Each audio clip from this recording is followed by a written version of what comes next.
할렐루야. 오늘은 예수님께서 예루살렘에 마지막 입성하신 것을 기념하는 종려 주일입니다. 사도 요한에 따르면 예수님께서 생전에 7번 예루살렘 성에 들어갔었는데 오늘 본문의 기록은 마지막 입성에 대한 내용입니다. 예수님께서 이제 나귀를 타고 예루살렘에 오르실 때 수많은 군중들이 자기의 겉옷을 펴고 길에 펴고 종려나무 가지를 펴 길에 깔며 환호했습니다. 그래서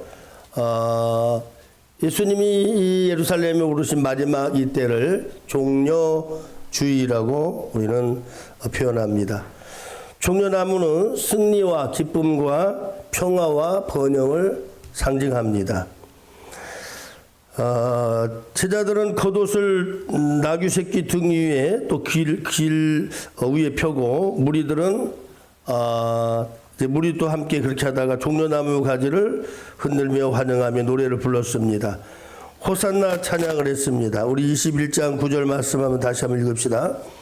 앞에서 가고 뒤에서 따르는 무리가 소리 높여 이르되 호산나 다윗의 자손이여 찬송하리로다 주의 이름으로 오시는 이여 가장 높은 곳에서 호산나 하더라. 아멘. 호산나란 말은 지금 나를 구원하소서.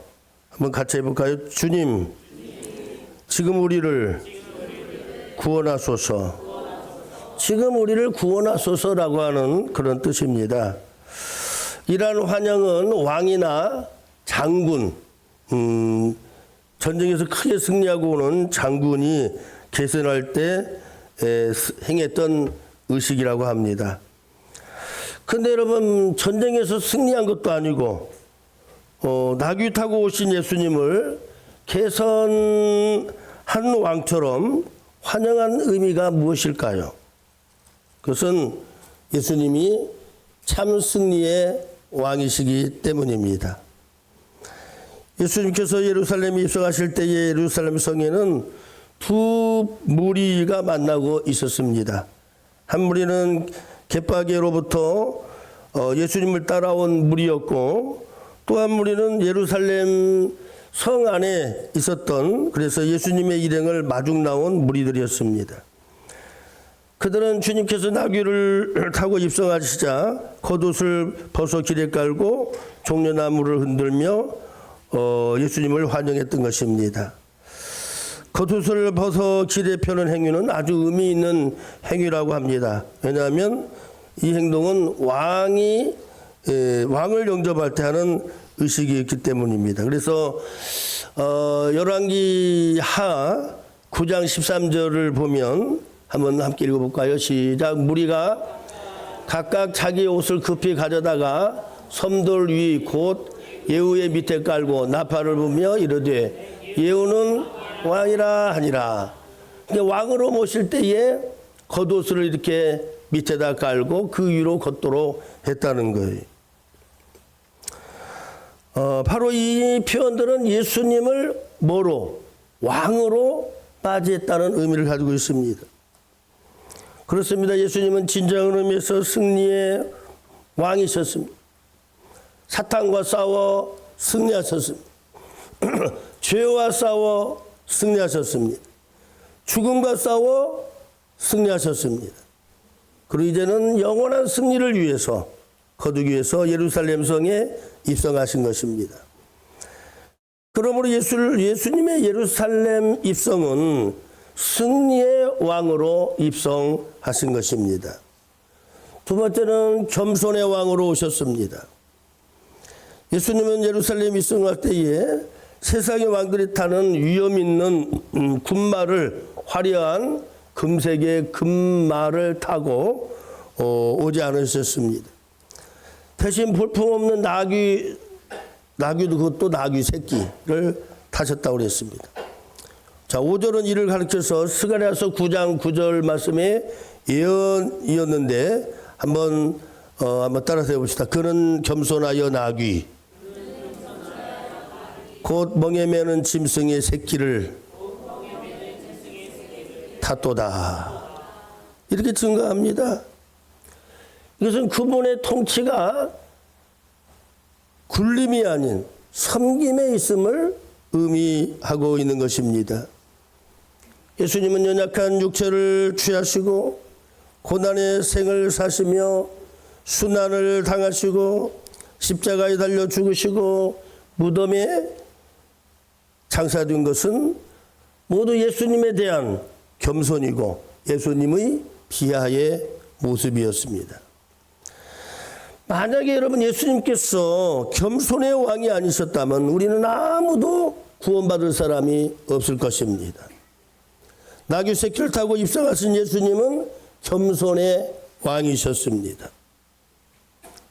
미국의 링컨 대통령의 유명한 일화가 있다고 합니다. 어느 날 지무실에서 링컨이 자기 구두를 닦고 있을 때에 한 비서관이 들어오면서 깜짝 놀라서 물었습니다. 대통령님, 아니 대통령님이 어찌 자기 구두를 직접 닦으십니까? 직접 어떻게 자기 구두를 닦냐는 거예요. 그러자 링컨은 빙그레 웃으면서 이렇게 대답했답니다. 그러면 대통령이 남의 구두까지 닦아줘야 됩니까? 엉뚱한 대답을 함으로써 유머러스하게 그 자리를 이렇게 재밌게 만들었다는 내용입니다. 여러분 그 대답 속에는 낮아짐의 철학이 있었습니다. 높은 자리에 앉을수록 스스로를 낮추는 것이 진정한 권위임을 그는 알았던 것입니다. 우리 예수님은 우주의 통치자시지만 가장 낮은 자의 모습으로 오셨어요. 나귀 새끼는 짐을 나르는 짐승입니다. 근데 우리 주님은 우리의 죄짐을 대신 나르시기 위해서 가장 낮은 곳으로 내려오신 겸손의 왕이심을 믿습니다. 세 번째는 평화의 왕으로 오셨기 때문이에요. 당시 예루살렘 사람들은 로마의 압제 아래 있었습니다. 그들이 원하는 왕은 강력한 군사력으로 로마군을 몰아내는 전쟁의 왕이었습니다. 지금 예수님이 예루살렘에 입성할 때에 예수님을 환영하는 무리들 가운데 또 다분히 예수님을 정치적 왕으로 생각하고 이렇게 외치는 환영하는 사람도 분명히 있었을 거라고 생각합니다. 그러나 예수님은 결코 칼을 드시지 않았습니다. 우리 주님은 하나님과 인간 사이, 인간과 인간 사이에 깨어진 관계를 회복시키러 오신 평화의 왕이셨습니다. 화목제물로 오셨다고 그랬어요. 화목제물로. 지금 세계는 우리 장로님 기도하신 것처럼 전쟁으로 상처가 너무 많습니다. 우크라이나와 러시아와의 이 오랜 전쟁으로 수많은 사람들이 죽어가고 고통을 받고 있는데 여러분 미국과 이란 또 이스라엘과 이란 이 전쟁은 상상하기 두려울 정도로 많은 인명살상을 여러분 나오고 있습니다. 미얀마는 내전으로 고통당하고 있고 예멘은 후티 반군과의 내전으로 제가 조사를 해보니 수백만 명이 지금 아사 상태에 있다고 하는 거예요. 소말리아 내전도 아주 심각하다고 합니다. 예수님은 십자가 위에서 가장 잔인한 형틀 위에서 그를 못 박는 저 군인들을 향해서 하나님 저들은 저들의 죄를 모르나이다. 저들의 죄를 용서하여 주옵소서. 이렇게 기도함으로 진정한 평화를 완성해 주셨습니다. 여러분 폭풍 후 한복판에서도 주님이 내 곁에 계시기 때문에 우리는 하늘의 평화 곧 샬롬을 누릴 수가 있는 것입니다. 사랑하는 성도 여러분, 여러분 가정과 여러분의 일터 위에 여러분 다툼과 분열이 혹이라도 있습니까? 평강의 왕, 평화의 왕을 초청하시기를 바랍니다. 그리고 내가 손 내밀어 내가 먼저 용서할 때에 그곳에 하나님의 나라가 준비되어지고 임할 줄로 믿습니다. 네 번째는 여러분, 예수님은 애통과 국률의 왕으로 오셨어요. 여러분, 19장 누가복음 19장 41절 42절 말씀해 보면 예수님의 지금 마태복음 21장과 연관되는 그런 관련된 다른 성경의 대꾸가 되는 그런 말씀인데 41절 41절을 보면 함께 읽도록 합시다. 시작. 가까이 오사 성을, 어떤 성이요? 예루살렘 성을 보시고 우시며 이르시되 너도 오늘의 평화에 관한 일을 알았더라면 좋을 뻔하였거니와 지금 너의 눈에 숨겨졌도다 라고 했습니다. 예수님께서는 회개해야 될 예루살렘 사람들이 회개하지 아니하므로 눈물을 흘리셨다는 것. 마태복음 23장 37절 말씀에서도 예루살렘아 예루살렘아 선지자들을 죽이고 네게 파송된 자들을 돌로 치는 자들이여 암탉이 그 새끼를 날개 아래에 모음같이 내가 너의 자녀를 모으려 한 일이 몇 번이냐. 그러나 너희가 원치 아니했도다라고 말씀하시면서 예수님께서 그들을 향해서 불쌍히 여기셨던 것을 볼 수가 있습니다.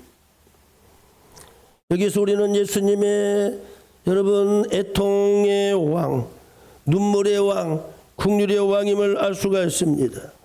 회개하지 않는 인간들로 인해서 우리 주님의 가슴은 터졌고 피눈물이 흘려지게 된 것입니다. 여러분, 이와 같은 죄인들을 향한 그의 국률과 자비하심, 사랑과 그의 애통하심은 결국 예수님을 골고다로 인도하셨고 예수님을 십자가에 나아가게 만들었습니다. 살을 찢고 피를 흘리게 하신 것입니다. 여러분, 우리도 이 종려주의를 이제 특별히 죄 없이 십자가를 지신 예수님, 특별히 애통의 왕을 바라볼 수 있기를 바랍니다. 그들을 위해서 통곡하신 통공의 왕을 바라볼 수 있기를 바랍니다. 다시 십자가를 바라볼 때에 애통의 심정을 가져봅시다.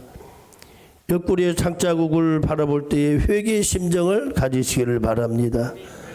두 손의 못자국을 바라볼 때 국률의 심정을 가지시기를 바랍니다.